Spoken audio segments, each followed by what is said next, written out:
Hello BookTube, my name is Elizabeth. Welcome or welcome back to my channel, Book as in Books. I have a book haul for you, a small one, very teeny tiny book haul of just 3 little books because I am very reasonable. Oh yes, very reasonable.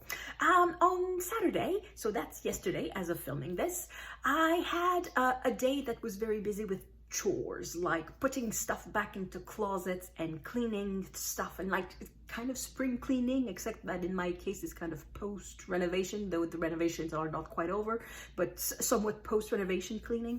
And then I knew that today would be more of the same, perhaps even worse, like cleaning the floor, like really cleaning the floor with a rag, wet rag, and then a dry rag, and then not being satisfied, and then starting over with cleaner water.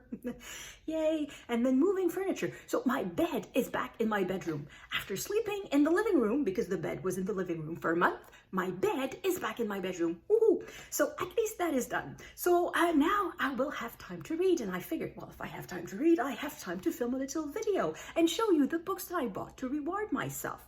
So I went to this bookstore, and I had never went to that bookstore before. It is called the Black Squirrel. It's also a cafe. So you first enter, and then it's a cafe when you first enter, and you see the books just right away because there's not a lot of places to sit. There's like 20 places to sit.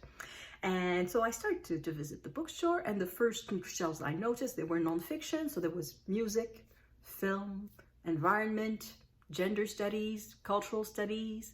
And I was thinking, okay, we have a bookstore with an agenda.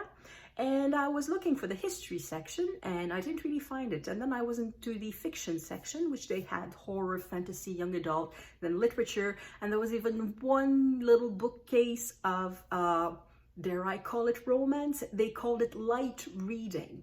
And that included some romance, but also some chick lit, like the Shopaholic series and things like that.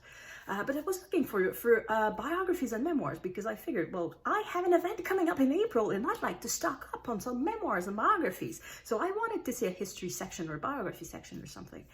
And then I heard a couple of people talk, and one person obviously was a regular of the bookstore and was asking the other, who obviously was not a regular of the bookstore, and asking her, have you ever been in the basement? There's a basement? Ooh. So I went to explore, and I just looked, and there was a sign that said basement. Yes, but are we allowed? So I just pushed the door, and then there was a bunch of boxes, so I assume it was kind of storage place. So am I allowed to be here? And then I saw the staircase, and I went downstairs, and ta-da! Tons and tons of books. The entire basement's just full of books. And indeed, that was where the history section was, and where I found memoirs and linguistic stuff, books in French. There was a whole bunch. Oh, the Shakespeare shelf. The Shakespeare shelf was very good too. I didn't buy anything, but I kept that in mind for September. Anyway, so I explored. And at the end of my exploration, literally at the end of the exploration, I found the travel section. And for some reason, apparently I was in the mood for some travel memoirs because that is what I bought. So 3 of them. The first one that captured my attention, it's a book I've already read. It is Turn Right at Machu Picchu, Rediscovering the Lost City One Step at a Time by Mark Adams. What Adams does is that he traces back the steps of Hiram Bingham. So Hiram Bingham is credited with discovering Machu Picchu in 1911. Credited because, yes, I guess he discovered it. People were living there, and he kind of asked for directions. So when it comes to discoveries, it's probably one of the easiest in the world. Excuse me, have you seen any ruins around? Sure, just turn right at Machu Picchu. That's the title. It was a bit more complicated than that, but there was a lot of that too. But anyway, so Adams decided to retrace the steps of Mark Adams and of Hiram Bingham, and just camp and follow the path. And it's very entertaining. I really like that. But it's been a long time since I've read it. It's been like 15 years. I read it not long after it came out. When did it come out? Hello, little book. When did you come out? It was published in 2011. So, oh, not quite 15 years. Okay, I read it 10 years ago then. 10 or 12 years ago. So that's the first one. And then this one by Jamaica Kincaid, Among the Flowers, A Walk in the Himalaya. I've started. I read the first page in the bookstore to see if I would be interested. And in fact, I felt envious when I read this. One day in the year 2000, I was asked to write a book, a small one, about any place in the world I wished and doing something in that place I liked doing. She was asked to write this. She was asked to travel. I want that job. Why is nobody asking me to do that? Because I've never written any book, I suppose, but still, I'm envious.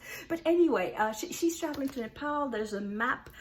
She's east of the Everest, pretty much at the, well, Nepal is very much squeezed between China and India, so there's not really a part of the country that is not squeezed between China and India. But that part is particularly squeezed between China and India. It's really just at the corner, and you can see her trek there.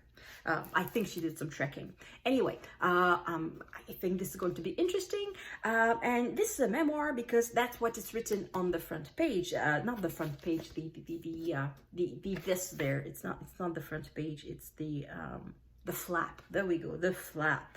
So it says, a wonderful blend of introspective insight and beautifully rendered description among flowers is a seriously entertaining, thoroughly engaging, and characteristically frank memoir from one of the most distinctive and striking voices writing today.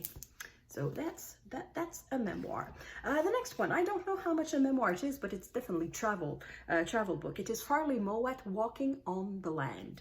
Farley Mowat is probably the first name that comes up when you think of a Canadian writer writing about nature, writing about travel, but a travel that is focused on nature. He wrote about wolves, about birds, and about landscape. He's probably the go-to Canadian author for that kind of writing. I've read a couple of things by him, but not this one. And in this one, he goes to what is now Nunavut. At the time, it was pretty sure the Northwest Territories, because this was originally published in 2000. Okay, it was in 2000, but it talks about, I believe, the first time that he went to that region, it was in the 1950s, I believe.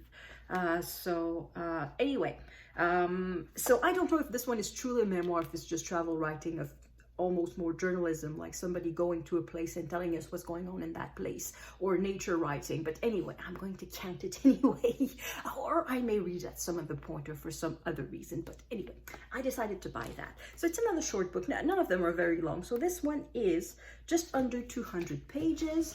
The Among the Flowers was, again, just under 200 pages. 189 pages, and this one is the biggest one at a whopping, and I'm being a bit sarcastic here, a whopping 295 pages, not even 300 pages. So it's just a regular size book. Anyway, so that's my teeny tiny book haul, and hopefully I'm going to read them soon, perhaps for People April. So thank you everyone for watching, and I will see you in the next video. À la prochaine.